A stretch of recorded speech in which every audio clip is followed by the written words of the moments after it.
जिले कलेक्टर जनाब नायरा रेड्डी ने आज सहाफती बयान में कहा है कि सेहत से मुतालिक मामलात पर डॉक्टर के मशवरों के लिए मेडिकल कंसल्टेंट के लिए टेलीमेडिसिन रूम कायम किए गए हैं।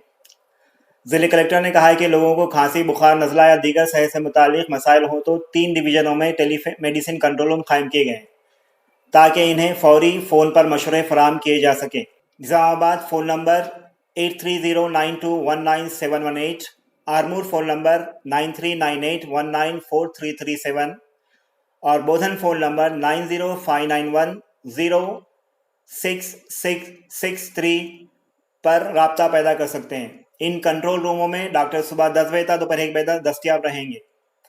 जिले कलेक्टर ने सेहत के मसाइल से दो चार अवाम से दरख्वास्त की कि वो इन नंबरों पर कॉल करके मशवरे हासिल करें।